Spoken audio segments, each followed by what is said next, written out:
Today's topic, financial mistakes as accumulators. What are accumulators, Chad? Glad you asked, YouTube. Well, that is pretty much anyone in the high earning years of their career. For most of us, this is likely somewhere between like the ages of 30 to 60, or what I say like a very late baby boomer, Gen X. You were like right there in the sweet spot. And then Gen Y, which we label us as millennials, right? So in those accumulator years, these are your years to bank, right? These are the years that you need to be paying attention to all the moving parts, but taking advantage of those high income years to get some money put away for those later years of what we call retirement financial dependence. So I'm going to cover seven-ish, I'm going to call it seven-ish topics because seven actually has, I think, four in it. So I didn't feel like giving them all their own separate areas, so I'm going to call it seven-ish. So stay tuned. All seven-ish are coming up next.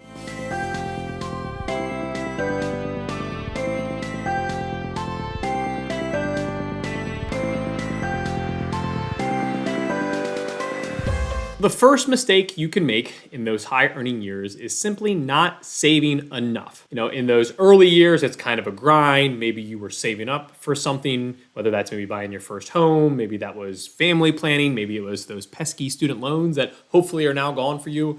But in those accumulator years, you need to put a priority on starting to save more.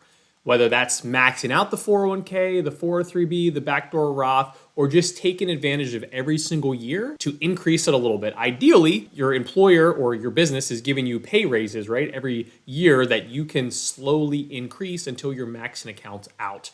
And while I would love to give you this magical number that fits everybody, unfortunately, I can't do that. There's a lot of moving parts here. I think 10% of your salary is quoted quite a bit. I personally don't love that number. I'd like to be a little bit higher. Again, we work with physicians. Physicians usually get a little bit later start because of not only their training years, but then also having student loans be a huge part of their budget early on.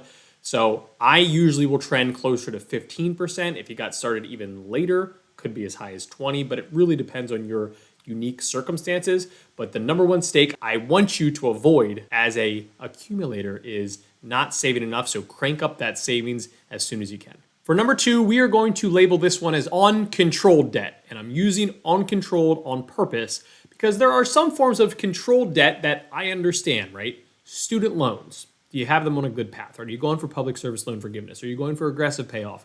Are you going for more of the traditional 20-25 year forgiveness? I'm going to say that that's controlled, right? Same thing with any type of mortgage. Assuming you didn't buy the McMansion that you should not have bought, still controlled debt, right? You know what your payment is. You know if you can pay that.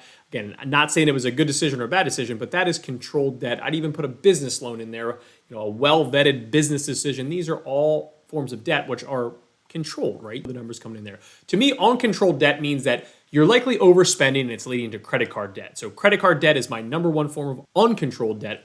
Number two in there would be car. For whatever reason, we always love to buy the fanciest car. Today, you can finance cars for what seems like infinity, but the amount of times that we see 7-year car loans still gives me a little bit of anxiety. That should not really be the ideal car budget. So uncontrolled spending in the form of car debt would also be there, but not nearly as terrifying as credit card debt. So in this phase, as an accumulator, you got through, for the most part, I say that those crazy fun years, right? Where maybe you were doing a little bit overspending, things were a little bit more wild then, and now you're starting to settle into those higher income years. Just avoid uncontrolled debt, and the two big culprits there again, credit card debt and then bad car loans. A car loan in particular is not, I'd label that really as controlled. Got to get to point A to point B, likely get you to work, right? You got to earn that income.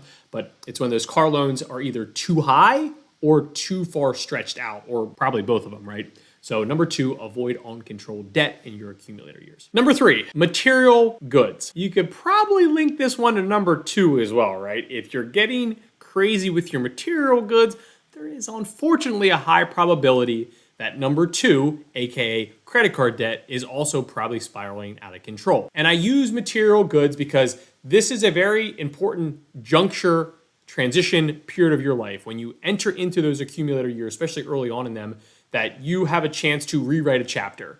And if that includes material spending on material goods, uncontrolled, we likely have a problem that's going to last longer and longer and longer. And I'm not here to tell you what brings you happiness, right? Only you know that. And if you are an avid purse collector and that is your thing and it makes you the happiest person in the world, just understand that we likely have to give up something else, right? Everything needs to fit. It's the blessing and the curse of numbers. They don't lie, right? Unless you're Enron, but they just follow the rules. You have your numbers, you have in, out.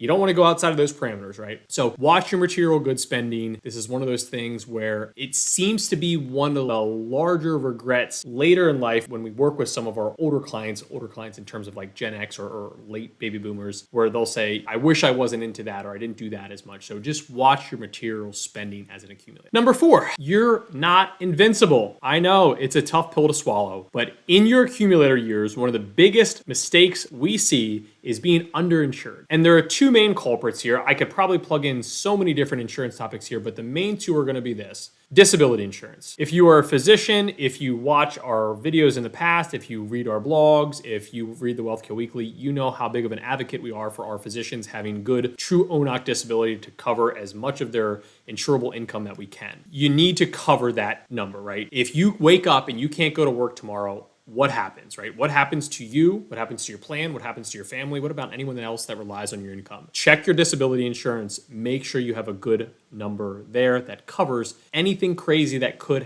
happen. I hope it doesn't, but still, with all insurance, you got to be proactive because you can't be reactive. And the other one I plug in here is life insurance. Now, if no one relies on your income, maybe this isn't as big of a topic, but if you're watching this video and someone relies on your income, you have a spouse, you have a significant other, you have children, life insurance is another big one. I am often shocked on how little insurance, life insurance, very high earners, especially our physicians, have. It should not make you fall over if I say have $3 to $5 million of term life insurance. Just take your current income, multiply it by 10 or 20. Think about how much time and effort you put into your degrees to be where you are today as a physician, or really any high income earner. You're trying to insure that number and then some, right? What is it to cover your mortgage? How about, your 1, 2, 3, 4 kids' college educations, right? Giving some buffer money to get through that grieving process. Life insurance, disability insurance, don't be underinsured in these accumulator years. Number 5, you're already accumulating, but don't leave money on the table. And 2 are going to be built into number 5 here. The first one is just your employer match. I am still amazed how often we will come across a new client that hasn't even been getting the full match, right? They say, hey, you got to put in 5% of your salary to get a 5% match, or whatever their definition is, or the description of to get that match. And they're only putting in 3 or 4%, literally leaving free money on the table. So check with HR, read your summary plan descriptions for your retirement plans, the 401k, the 403b, 457bs, you name it. Just make sure you're not leaving any money on the table. And the other one I don't want you to miss here, because you're sitting nice, right? You're accumulating, you're making that money, you're feeling good. When's the last time you asked for a raise? We just went through and are currently still going through some of the highest inflation we've seen in a very long time. Has your pay increases kept pace with that? Has your actual job description changed, right? Are you doing more work? Have you just not had any pay increases in a long time? Don't be scared, right? Do the research, maybe meet with a contract attorney to see what else is out there, see what other data is pulling in for the area, your specialty, again, referring to physicians here, but you can take this across any occupation, right? Make sure you're asking for pay increases. It's not a bad thing to do. You're not going to get fired because you asked in a nice, researched way that you believe it's time for a pay increase. So, number 5, don't leave money on the table. Don't miss on the employer matches to your retirement plans, but also don't forget to ask for that raise. Number 6, don't interrupt the compounding interest. You're making good money. You're cranking money away into your retirement plan. Hopefully your Roth IRA, backdoor Roth IRA, maybe the taxable account's going now.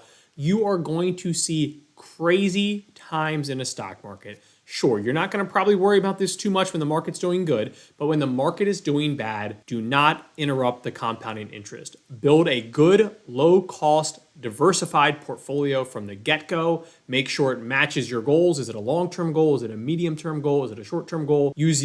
Based on that, then build your allocation to match that. But assuming that is all done properly, when the market has those bad moments, do not, please, I beg of you, do not try to time the market. Don't try to pull the money out saying, oh, this is definitely the bottom. I'll get the money out here, and then when the market finally upturns, I'll then put it back.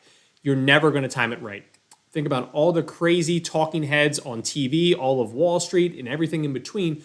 No one can do this. No one, especially not you, not me, no one. So do not interrupt the compounding interest. If anything, when the market is getting beat up, stay consistent to your investing. Continue to invest. If you have money on the sidelines, it might be a good time to bring it in at that point. Do not interrupt that compounding interest. Trust the process. Remember, this is long term. The market could go down 40% tomorrow. on those retirement accounts, you're not probably touching them for decades. And if you were going to touch them sooner, I hope that you made adjustments, updates, that you weren't that heavily invested in stocks. Maybe you were more in bonds there. So hopefully you're limiting your volatility. But number 6, a vital one, especially in those accumulator years, because these are the years where you really start to see those retirement accounts and those investment account balances really start to go up.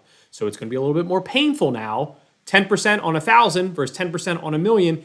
Same 10%, it stings a lot more though when you have $1 million balance. So don't interrupt that compounding interest. And we have made it to the famous number 7-ish. So for 7-ish, what I'll call number 7, I have 4 different things that I just want to give you a little tidbit on. I'm not going to go into detail on any of these. But number 1 is either learn this on your own, aka personal finance, or get help. Obviously, as I'm talking to you as a CFP, as a financial advisor, people like me can help you. Do your research. You can find help through a financial advisor. And remember, that doesn't have to be a lifetime commitment. There are advisors that do hourly commitments. They do project specific. There are a lot of ways to engage with an advisor. But if you're not going to do that, make sure you invest the time in yourself to learn this on your own. But at least put in the effort to either find an advisor, a good trusted advisor, or learn it on your own. Number 2 of 7-ish, you got a budget. You got to track your spending. I don't need you doing this daily or weekly. Heck, you don't have to do it monthly. Maybe you do it every quarter. Maybe you do it semi-annual, but you got to track your spending. You need to know when the money's coming in, what it looks like, and then where the money's going out to. You need to track that. Emergency fund. Again, if you've watched our videos, if you've read our blog posts, emergency fund, it's vital. You got to always have cash on the sidelines. That number can vary depending on your circumstance, but you got to have cash on the sidelines for that rainy day, that emergency fund. I just realized there's actually 5 and 7-ish. Money dates. I call them money dates, but with your significant other, you guys need to be on the same page. One individual in the family can take the CFO role. I'm okay with that. We actually see that pretty much in every household. You don't really see co-CFOs, but the other significant other, your spouse, needs to understand what's going in, what's going out. Why are you doing this? What are we doing this? I just signed this form for a backdoor Roth IRA. I don't even know what this is. Well, here, let me explain it to you. Make sure you're on the same page. That's important for financial planning, but I promise you, it's not going to be a bad thing long-term for your relationship or your marriage. Put that time in, work together, go on money dates, right? Add a budget line item. We're going out to a nice dinner once every quarter, once every month, twice per year. You pick your number, right? And you talk through the household numbers. And then last but not least, and I guess maybe I thought of 4-ish or 7-ish on 4 because you can kind of plug this in with a financial advisor, but no plan, right? Get a plan in place. Whether you're working with someone like myself or you're going to do this on your own, get a plan in place. And remember, your plan is not carved into stone. Heck, the amount of times that I present a plan and then almost instantaneously something major needs to be updated happens all the time.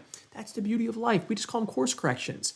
But make sure you have a plan. Make sure you write it in pencil. It's okay. You're going to have life changes, good and bad. Just be prepared for that and understand that you have a plan in place, but you can adjust and adapt, course correct, and get right back at it. So that is number 7-ish, which I thought had 4, but actually had 5. So you get an extra bonus in there. But those are the items I want you to try to avoid in those accumulator years. And there you have it. 7-ish financial mistakes to avoid in your accumulator years. A little bit of everything in there, from getting your worth in terms of your salary, to budgeting, to insurance, to savings. Really, there was 11 tidbits in there, not just 7-ish, but 11 total. So I hope that gives you some good things to try to avoid, some things to really take advantage of in those vital accumulator years. And that number can vary, right? I say 30 to 60, which is a huge range. I mean, it's 30 years. Whether that's Gen X, Gen Y, aka us millennials, or even late baby boomers, you're kind of all in those accumulator years where the money continues to go up. You kind of go up, go up, go up, go up.